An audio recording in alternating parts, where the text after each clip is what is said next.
Hello, gardening friends. Today is Sunday, November 6th. It's a beautiful day today. The sun has come out. It rained last night. We got about an inch of rain. And I thought I would just take a walk around the yard and show you what's happening. Here you can see the paper whites that were planted a couple of weeks ago. I brought them out from the kitchen and put them out on the deck a few days ago. For some reason, one of them grew really tall with no flower buds. Then there's a whole group that are in the middle with flowers, and then one is just coming out of the ground, all planted and treated the same way. But go figure. It is what it is. I'll enjoy the blossoms and then plant them out in the yard. I usually just leave them in a clump like they are now in the pot and plant the entire clump. I haven't had great luck with them coming back in terms of blooming, but they always send up the green, so it'll be a matter of time. They will bloom eventually again. Strawberry pot is still looking full. Full disclosure, when you're planting a strawberry pot like that and need a dozen of one type of plant, I always like to keep a little extra because two of them died out. One the bird snipped off, and another one just gradually, I don't know, just sort of disappeared. And so I had planted extra in this little pot over here. I took the ones out of the back side of that pot because they're not going to really face out, but face inward onto themselves because of the sun. I did clean up this papyrus. And full disclosure on that, you may recall I told you about how I sealed the bottom of those pots with, what was it, caulk and I guess an old pillbox. It didn't work. I guess caulk doesn't take to a damp pot. But I tried. So at least I stopped the water, or slow the water down from coming out of the pot. You can see the pelargonium is looking really nice with the sun shining on it. What's fixing to happen over here is this blossom on my golden chalice vine. This is the time of the year that it blooms. I keep it bonsai'd, if you will, in this pot. It is not a terribly rare plant. It does grow in Florida in the ground and will grow 40 foot long in 1 year. Frost knocks it back. Actually, frost, I think, kills it, so you have to protect the roots in some fashion. I've chosen to put it in a pot, and this is the time of the year that it blooms. When it blooms, when it opens, I'll let you know what it looks like. I'll do a video.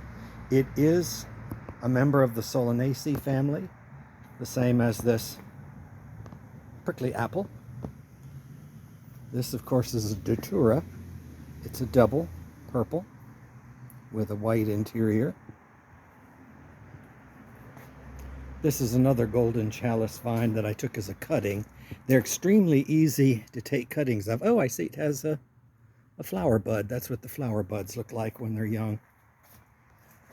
Yeah, you can see here where the leaves got eaten by grasshoppers. They only get one flush of leaves, so if they get eaten or twisted or weed whacked, you're going to be looking at them for the rest of the year. So I look forward to that blooming.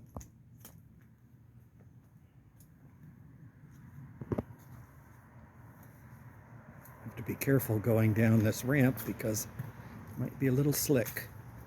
Here you can see the Ligularia is growing. It's got 3 flower stems. I'm going to have to stake this because this one, for some reason, it's almost unfurling like a frond of a fern, but it's got 3 flower buds, and they will bloom yellow daisy-like flowers. It's noisy out today. Well, it is noon. I did an earlier video of this same subject matter, but for some reason I think I just moved too quickly and panned too quickly, made myself dizzy sort of watching it. So this is the second attempt at making this video a little later in the day. You can see the Satsumas are ripening nicely. I might be tempted to try one of those in a week or so. Bougainvillea is starting to bloom again. No scent. One thing to watch out for Bougainvillea is, or I don't know if you pronounce it Bougainvillea or Bougainvillea. However you pronounce it, it does have thorns. So you do want to be careful where you plant that, because it will stick you in a skinny minute. Some progress was made on the garage this week. Let's see if I can get a view without the sun blocking everything away. Hopefully you can see the conduit was shortened. It used to go in where that white patch is on the wall. I was able to find this siding. It's not rare siding, but hardly anyone carries it anymore. It's not carried in the big box stores. And so I was able to find a source of it, so I bought the replacement siding. So I will be replacing it in kind. And we just temporarily patched over the rotten holes. I'm not going to let the ginger lilies grow quite as much as I did this year. I think I'm going to especially take the pine cone gingers away, because they grow really tall and shade things out, and really all they give you is an orange pine cone at the very tippy top of a 5 to 6 foot stem. So I may find a spot for one of them, but I'm not going to grow them like I have in the past. I do want to show you the toad lilies. They're starting to open. The video I did earlier today, they weren't quite open yet. They do not have a fragrance. I apologize for saying that in one of the videos. They were too close to the ginger lilies, and I was just getting the scent of the ginger lilies confused with this. They are, however, a very pretty flower. I'd say it's about 2 foot tall. This clump has been in that spot for 2 years. Last year it did fine until the cats jumped on it. So this year I put it in this cage, and it seems to do nicely there. I'm going to split it, and I'm going to try, since it's leaning towards the sun, I'm going to try putting half of it in a sunnier location. And we'll see what happens.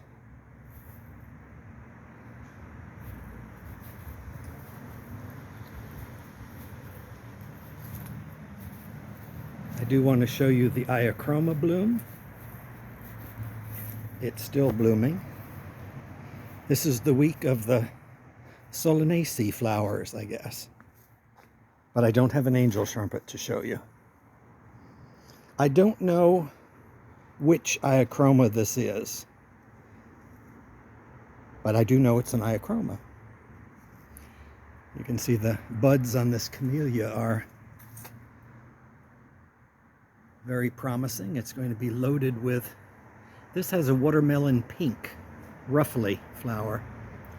So I look forward to them blooming.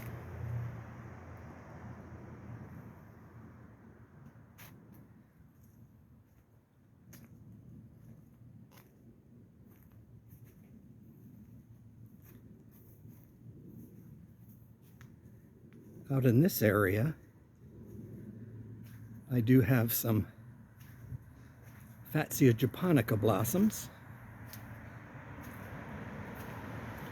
which flies and bees and butterflies like. You can see a close-up, and the flies are working them over. They're loaded with flies and bees, I guess.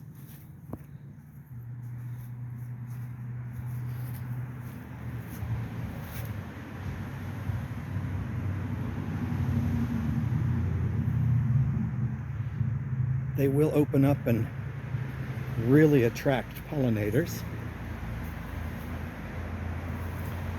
I don't have any angel's trumpets blooming right now, although there are some buds showing promise. This angel trumpet, once when frost hits it, it will die back to the ground. But as you can see, all of this grew from last year.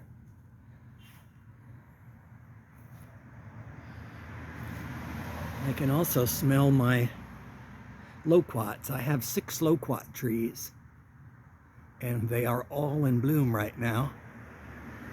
It's almost a little too intense back here.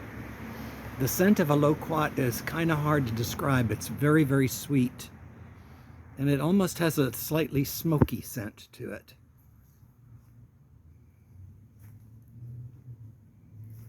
Usually it's loaded with bees. I don't know why. I guess it's not in the sun or something, but there are not a lot of bees here today. To give you an idea of scale. That's how big the flowers are. They really, I keep saying, they do look like strawberry flowers. And they're a nice evergreen tree. They're a little sloppy in that they drop huge brown leaves. I want to say just about all the time. One of them is dropping leaves somewhere where you don't want to. If they fall, they never fall in the flower beds where you won't see them. They're always out in the grass, which I was blessed for the last 2 days.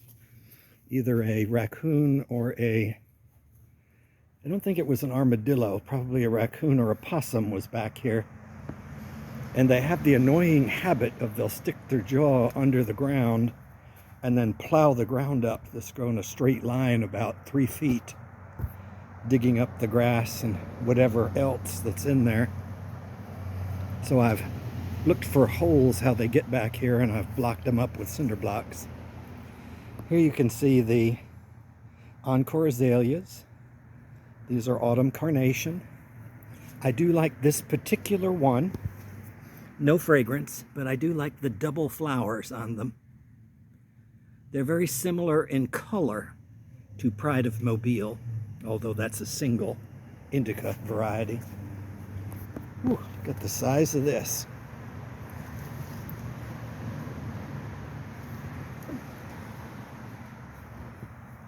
I have more of those Encore Azaleas back here. I have 4 of them.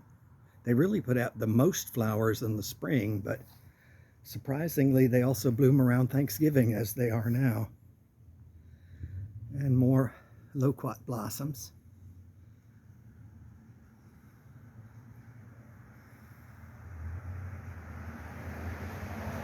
You can see some bumblebees around here.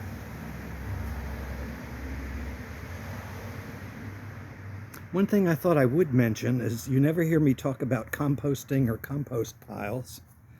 I don't compost. What I do instead is I put all the leaves in my flower beds. And oh, something was digging over here. I see there's a hole, a bunch of holes. And in any event, I put leaves over places like that and just let them rot. So I just let them turn into leaf mold in situ. I do take oak leaves or any kind of leaves, really maple leaves, in from up and down the street. The fellow that does my lawn does a lot of other people's lawns as well. And everyone likes to rake their leaves and put them in plastic bags out by the curb. Well, I take those bags and spread the leaves out in my flower beds. I usually probably take about 15 to 20 bags a year and put them as a thick mulch in the flower beds. And they're pretty much gone by the next year. And I augment that with artificial fertilizer in the spring. So there you have it for the day. Don't forget, next Tuesday, go and vote, make your voices heard, and hopefully you've changed your clock backs yesterday, so we're all at the same time. Have a good day. Till next time.